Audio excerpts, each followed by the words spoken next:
آج ہم آغاز کریں گے سورۃ البقرہ کی آیت نمبر 229 سے۔ ارشاد باری تعالیٰ ہے الطلاق مرتان فإمساك بمعروف أو تسريح بإحسان ولا يحل لكم أن تأخذوا مما آتيتموهن شيئا إلا أن يخافا ألا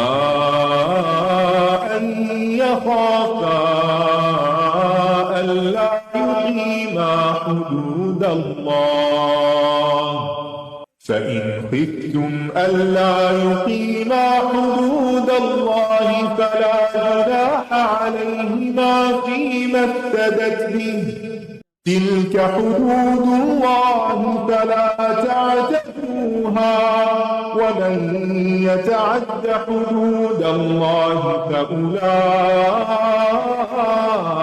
هم الظالمون فإن طلقها فلا تحل له من بعد حتى تنكح زوجا غيره فإن طلقها فلا جناح عليهما أن يتراجعا إن ظنا أن يقيما حدود الله وتلك حدود الله يبينها لقوم يعلمون وَإِذَا طَلَّقْتُمُ النِّسَاءَ فَبَلَغْنَ أَجَلَهُنَّ فَأَمْسِكُوهُنَّ بِمَعْرُوفٍ أَوْ سَرِّحُوهُنَّ بِمَعْرُوفٍ وَلَا تُمْسِكُوهُنَّ ضِرَارًا لِتَعْتَدُوا ومن يفعل ذلك فقد ظلم نفسه ولا تتخذوا آيات الله هزوا واذكروا نعمة الله عليكم وما أنزل عليكم من الكتاب والحكمة يعظكم به واتقوا الله واعلموا أن الله بكل شيء عليم۔ طلاق رجعی 2 بار ہے، پھر یا تو بھلے طریقے سے بیوی کو روک لینا ہے یا احسان کے ساتھ رخصت کر دینا ہے، اور تمہارے لیے حلال نہیں کہ تم نے جو کچھ انہیں مہر سمیت دیا ہے اس میں سے کچھ بھی واپس لو، مگر یہ کہ دونوں کو اس بات کا ڈر ہو کہ وہ اللہ کی حدود کو قائم نہ رکھ سکیں گے۔ پھر اگر تمہیں اس بات کا ڈر ہو کہ وہ دونوں اللہ کی حدود قائم نہ رکھ سکیں گے تو ان دونوں پر اس بات میں کوئی گناہ نہیں کہ وہ عورت علیحدگی حاصل کرنے کے لیے خاوند کو بدلے میں کچھ دے دے۔ یہ اللہ کی حدود ہیں، سو ان سے تجاوز نہ کرو، اور جو لوگ اللہ کی حدود سے تجاوز کریں تو یہی دراصل ظالم ہیں۔ پھر اگر وہ اسے تیسری بار طلاق دے دے تو وہ عورت اس کے بعد اس کے لیے حلال نہیں ہوگی جب تک کہ وہ کسی اور مرد سے نکاح نہ کر لے۔ پھر اگر وہ دوسرا خاوند اس کو طلاق دے دے تو ان دونوں پر کوئی گناہ نہیں کہ وہ باہم رجوع یعنی دوبارہ نکاح کر لیں، اور اگر وہ دونوں سمجھیں کہ وہ اللہ کی حدود قائم رکھ سکیں گے تو ان دونوں پر کوئی گناہ نہیں کہ وہ باہم رجوع کر لیں، اگر وہ دونوں سمجھیں کہ وہ اللہ کی حدود قائم رکھ سکیں گے۔ اور یہ اللہ کی حدود ہیں جنہیں وہ ان لوگوں کے لیے واضح کرتا ہے جو علم رکھتے ہیں۔ ان چھوٹے اقدامات بڑی تبدیلیوں کا سبب بنتے ہیں۔ اگر آپ ہمارے علم کے سفر میں ساتھ چلنا چاہتے ہیں تو ویڈیو کو لائک کر کے ہمارے چینل الہدیٰ اکیڈمی کو سبسکرائب کریں اور کمنٹ میں لکھیں مجھے اللہ سے محبت ہے۔ طلاق کا صحیح طریقہ جو قرآن و سنت سے ہمیں معلوم ہوتا ہے وہ یہ ہے کہ عورت کو حالت طہر میں، یعنی جب اس کے پیریڈز نہ ہو، ایک مرتبہ طلاق دی جائے۔ اگر جھگڑا ایسے زمانے میں ہوا ہے کہ عورت پیریڈز کی حالت میں تھی تو اس وقت طلاق دینا درست نہیں، اس کے اس کنڈیشن سے باہر آنے کا انتظار کرنا چاہیے، پھر جب وہ پاک صاف ہو جائے تو ایک طلاق دی جائے اور پھر اسی پر اکتفا کیا جائے، کیونکہ اس صورت میں شوہر کو حق حاصل رہتا ہے کہ عدت گزرنے سے پہلے پہلے جب چاہے رجوع کر لے، اور اگر عدت گزر بھی جائے تو دونوں کے لیے موقع باقی رہتا ہے کہ پھر باہم رضامندی سے دوبارہ نکاح کر لے، یعنی 3 مہینے کے اندر رجوع ہو سکتا ہے، ٹائم گزر گیا تو پھر دوبارہ نکاح ہو سکتا ہے۔ لیکن اگر اس نے دوسرے طہر میں دوسری طلاق دے دی اور تیسرے طہر میں تیسری دے دی تو پھر اس کے بعد طلاق بائن ہو جائے گی، یعنی ہمیشہ کے لیے جدائی ہو جائے گی، اور اب نہ تو شوہر کو رجوع کا حق حاصل ہوگا اور نہ ہی دوبارہ نکاح کا، الا یہ کہ اس عورت کا نکاح کہیں اور ہو اور پھر وہ مرد اپنی رضامندی کے ساتھ اس کو طلاق دے، اور یا پھر اگر وہ فوت ہو جائے قضاء الہی سے تو اس صورت میں دوبارہ اس کا نکاح پہلے شوہر سے ہو سکتا ہے۔ لیکن اس کو حلالہ کرنا کہتے ہیں، اور یہ جان بوجھ کے ایسا کرنا کہ بیوی کو حلال کرنے کے لیے کسی مرد سے اس کا وقتی نکاح کر کے اس سے زبردستی طلاق دلوا کے لینا، یہ گناہ کی بات ہے اور اس پر لعنت کی گئی ہے، ایسا نہیں کرنا چاہیے۔ ایک ہی وقت میں 3 طلاقیں یا 100 طلاقیں یا 1000 طلاقیں دینا جو ہے یہ سخت گناہ ہے، اللہ کی آیات کے ساتھ کھیلنا ہے، لیکن راجح رائے یہی ہے کہ اس سے ایک طلاق واقع ہو جاتی ہے اور عدت کے اندر رجوع کا حق بھی ہوتا ہے۔ اور جب تم عورتوں کو طلاق دے دو پھر وہ اپنی عدت پوری کرنے کو آئیں تو انہیں بھلے طریقے سے روک لو یا بھلے طریقے سے رخصت کر دو، اور انہیں تکلیف دینے کے لیے مت روکو کہ تم ان کے ساتھ زیادتی کر سکو۔ جان بوجھ کے اگر کوئی عورت کو ستانے کے لیے ایسا کرے گا، اور جو ایسا کرے گا تو یقیناً اس نے اپنی جان پر ظلم کیا، یعنی بیوی پر ظلم کرنا دراصل خود اپنے آپ پر ظلم کرنا ہے۔ اور تم اللہ کی آیات کو مذاق مت بناؤ، اور اللہ کی وہ نعمت جو تم پر ہے اور جو اس نے کتاب و حکمت کی صورت میں تم پر نازل کیا اسے یاد رکھو، وہ تمہیں اس کے ساتھ نصیحت کرتا ہے۔ اور اللہ سے ڈرو اور جان لو کہ یقیناً اللہ ہر چیز کو خوب جاننے والا ہے۔ تو یاد رکھیے کہ اللہ کی آیات میں اور اس کے احکامات میں ہیلہ سازیاں نہیں کرنی چاہیے، اللہ کی آیات کو مذاق نہیں بنانا چاہیے۔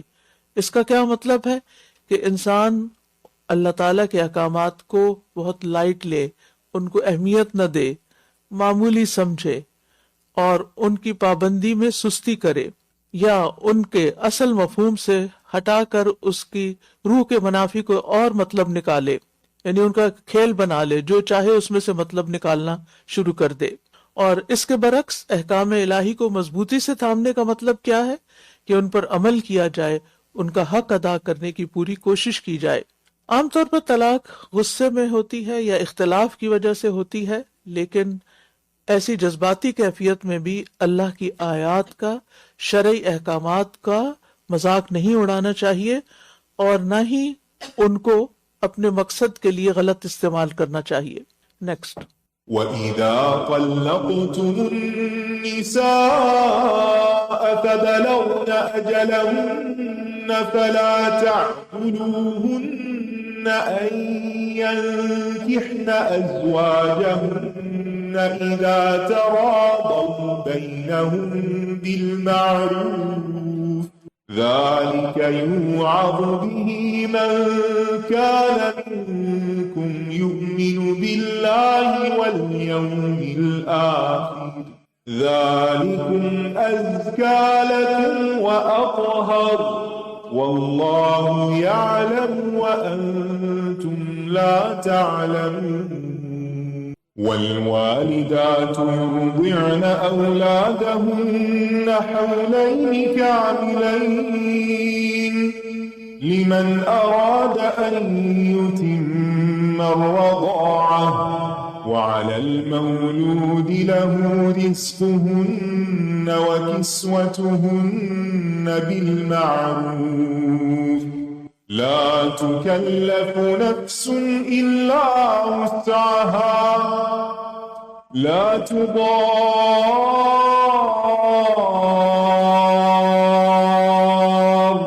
والدة بولدها ولا مولود له بولده وعلى الوارث مثل ذلك فإن أرادا فصالا عن تراض منهما وتشاور فلا جناح عليهما وإن أردتم أن تسترضعوا أولادكم فلا جناح عليكم إذا سلمتم ما آتيتم بالمعروف واتقوا الله واعلموا أن الله بما تعملون بصير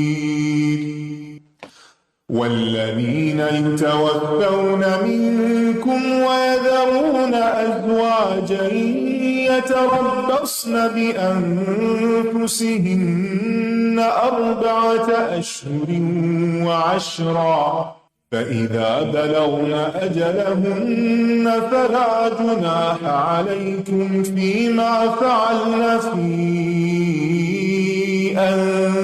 أنفسهن بالمعروف والله بما تعملون خبير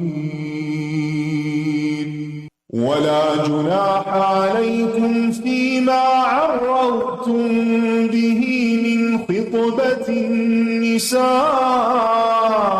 أو أكننتم في أنفسكم علم الله أنكم ستذكرونهن ولكن لا تواعدوهن سرا إلا أن تقولوا قولا معروفا ولا تعزموا عقدة النكاح حتى يبلغ الكتاب أجله واعلموا أن الله يعلم ما في أنفسكم فاحذروه واعلموا أن الله غفور حليم. اور جب تم عورتوں کو طلاق دے چکو پھر وہ اپنی عدت پوری کر لیں تو تم انہیں ان کے سابقہ شوہروں سے نکاح کرنے سے نہ روکو جب وہ معروف طریقے سے باہم رضامند ہو جائیں. یہ نصیحت اس کو کی جاتی ہے جو تم میں سے اللہ اور یوم آخرت پر ایمان رکھتا ہو.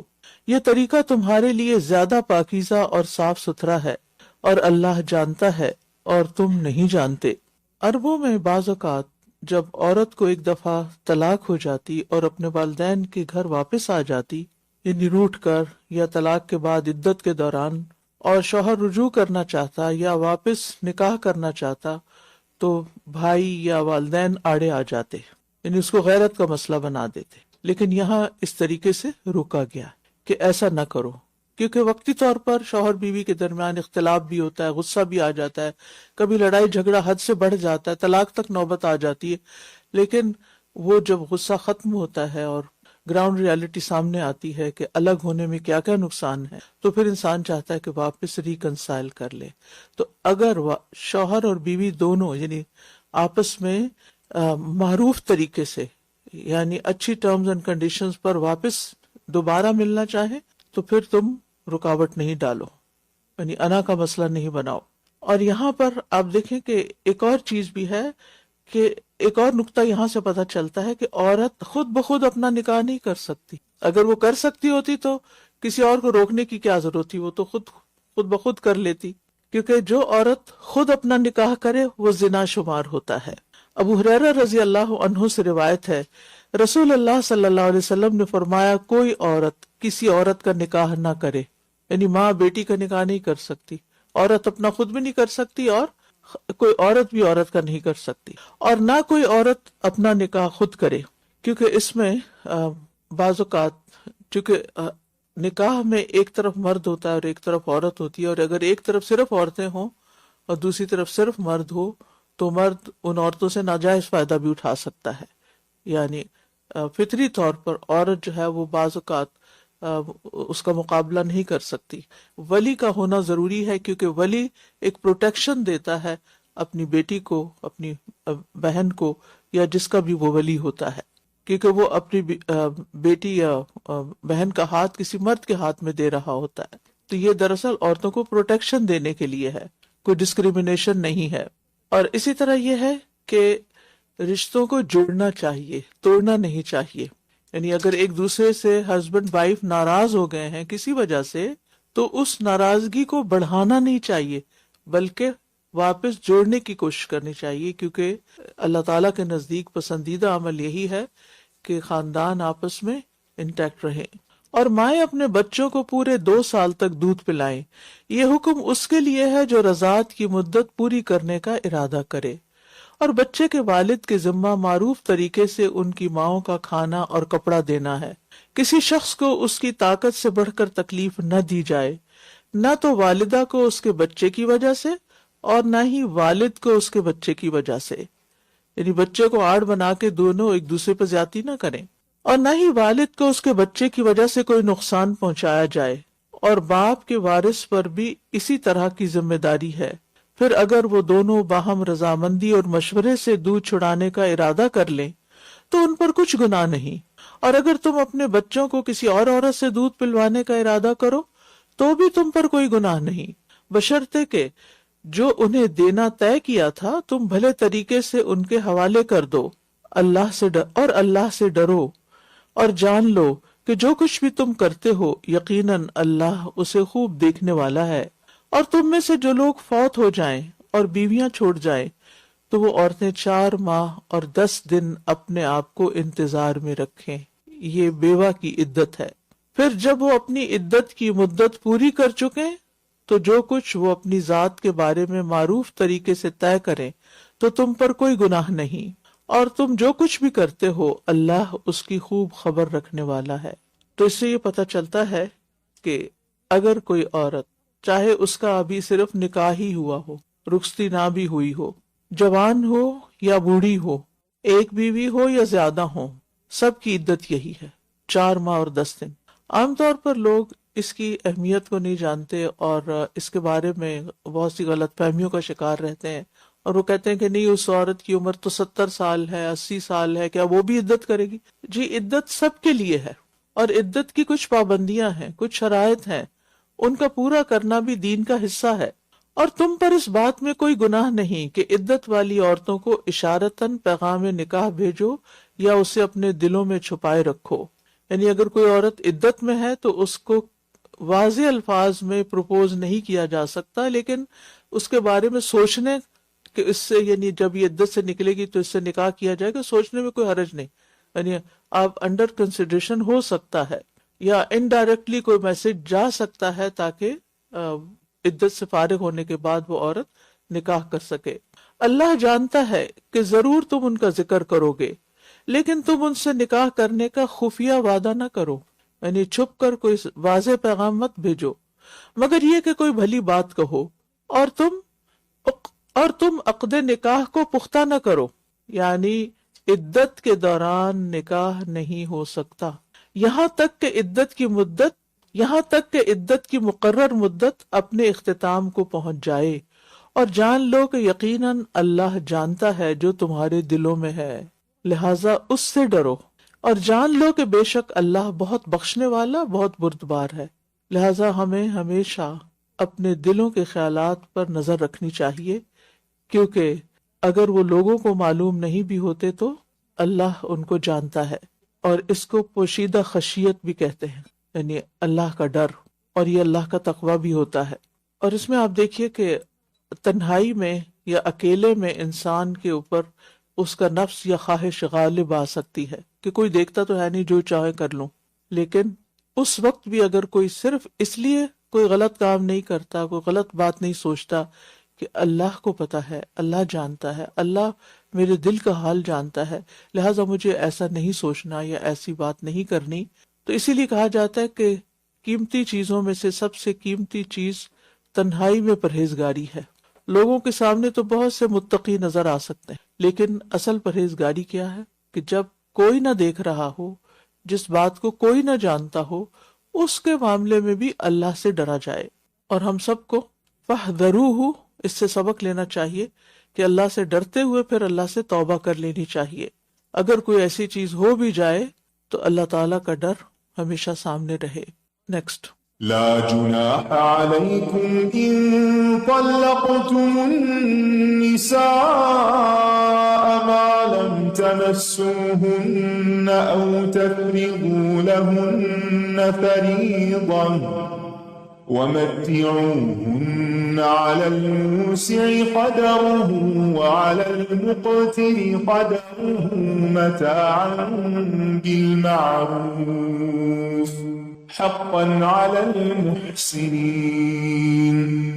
وإن طلقتموهن من قبل أن تمسوهن وقد فرضتم لهن فريضة فنصف ما فرضتم إلا أن يعفون أو يعفو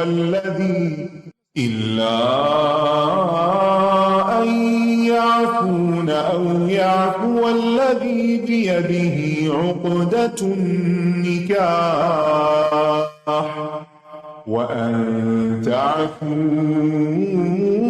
أقرب للتقوى ولا تنسوا الفضل بينكم إن الله بما تعملون بصير. حافظوا على الصلوات والصلاة الوسطى وقوموا لله قانتين. فإن خفتم فرجالا أو ركبانا فإذا أمنتم فاذكروا الله كما علمكم ما لم تكونوا تعلمون. والذين يتوفون منكم ويذرون أزواجا وصية لأزواجهم متاعا إلى الحول غير إخراج فإن خرجن فلا جناح عليكم فيما فعلن في أنفسهن من معروف والله عزيز حكيم. وللمطلقات متاع بالمعروف حقا على المتقين. كذلك يبين الله لكم آياته لعلكم تعقلون.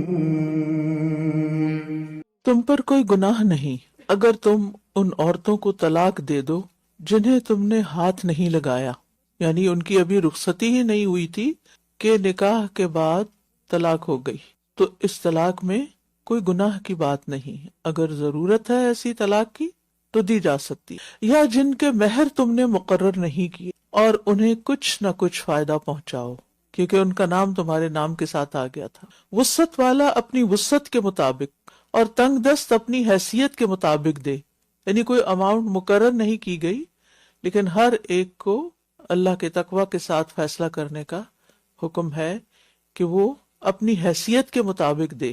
بھلے طریقے سے فائدہ پہنچانا ہے.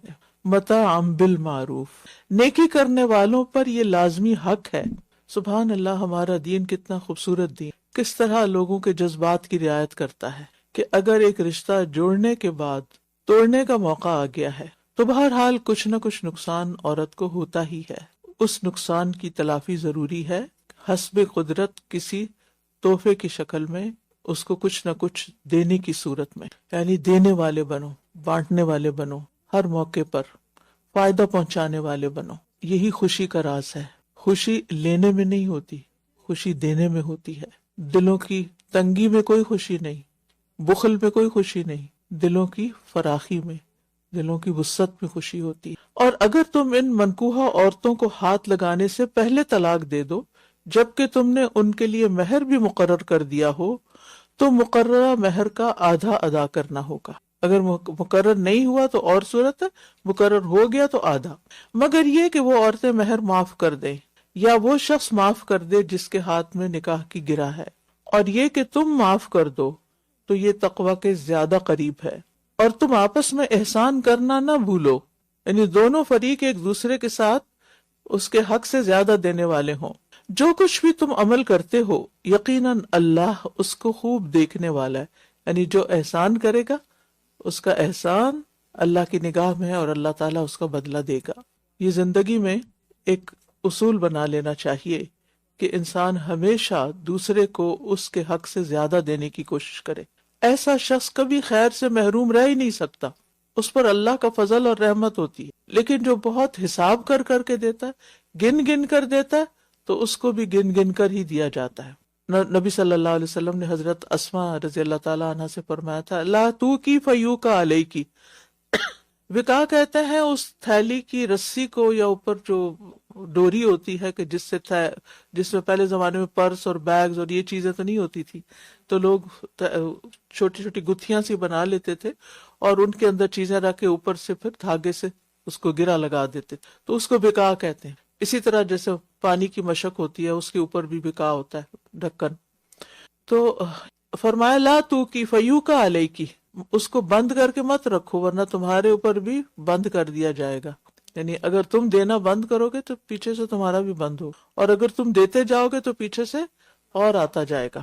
اور آپ دیکھیے کہ ایک گندم کا دانہ مثال کے طور پر آپ اگر اس کو اپنے گھر میں ایسے ہی بیکار رکھ چھوڑتے ہیں تو اس سے کچھ بھی نہیں بنتا، لیکن اگر آپ اس کو زمین میں دبا دیتے ہیں ایک سیڈ کو تو اس سے کیا کچھ نکل آتا ہے. وہ 700 دانے بن جاتے ہیں، وہ ایک بہت بڑا پودا بن جاتا ہے. کیونکہ پھل پھول آ نہیں سکتے جب تک آپ وہ پہلا سیڈ زمین میں نہیں ڈالتے، اس کو گم نہیں کر دیتے، اس کو اندھیرے میں نہیں ڈال دیتے، اس کو اپنے سے الگ نہیں کرتے. اگر آپ یہ کہیں کہ مجھے یہ بڑا عزیز ہے، یہ بڑا خوبصورت ہے، اس کو تو میں اپنے ساتھ ہی رکھوں، تو آپ خوبصورت پھول نہیں دیکھ سکیں گے، پھل نہیں دیکھ سکیں گے. اسی طرح اگر آپ مال کو، اپنے علم کو، اپنے رزق کو، اپنی صلاحیتوں کو صرف اپنے تک ہی رکھیں گے تو وہ پھلے پھولیں گی نہیں، ان سے پھل پھول نہیں آئیں گے، پھر وہ آپ خوشیاں نہیں دیکھیں گے، وہ نظارہ نہیں دیکھیں گے.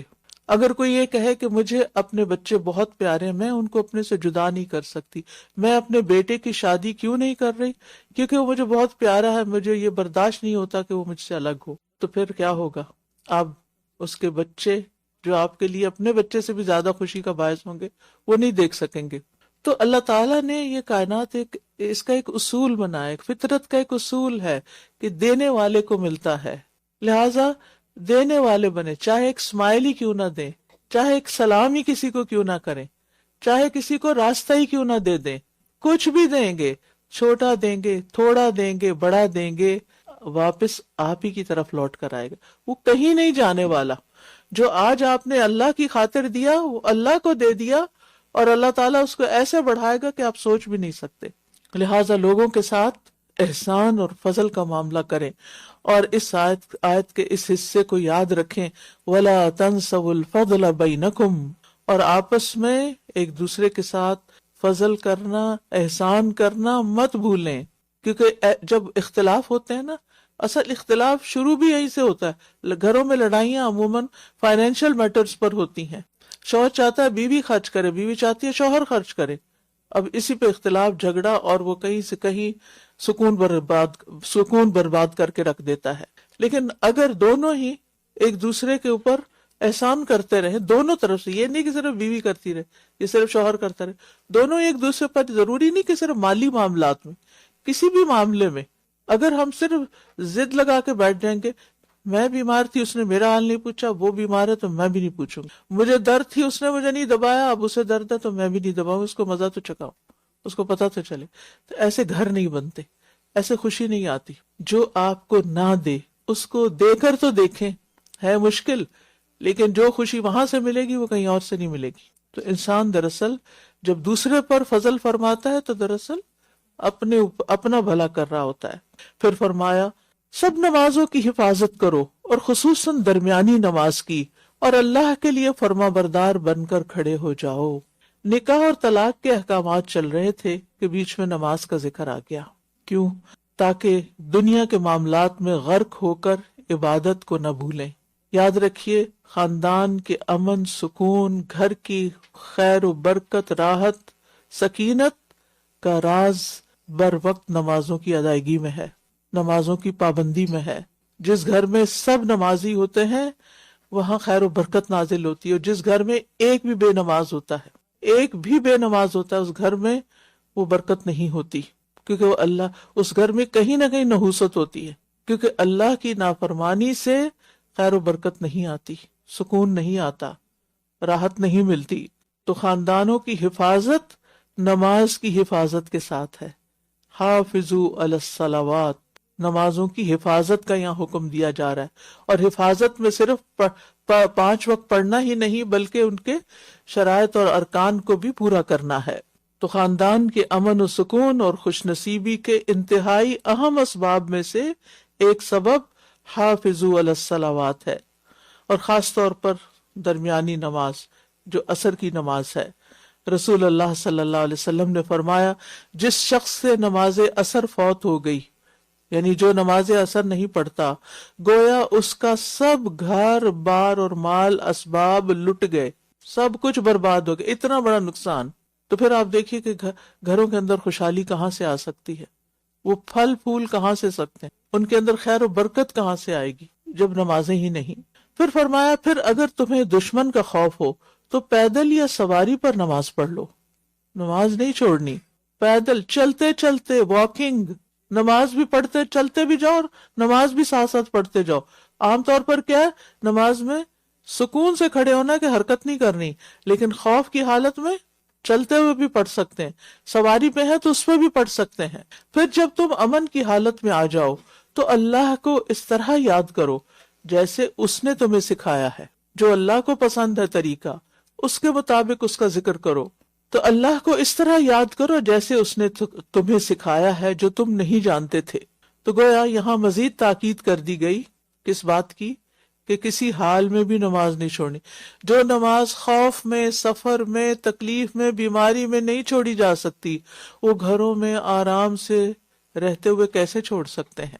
اور تم میں سے جو لوگ وفات پا جائیں اور بیویاں چھوڑ جائیں، وہ اپنی بیویوں کے لیے 1 سال تک بغیر گھر سے نکالے فائدہ پہنچانے کی وصیت کر جائیں.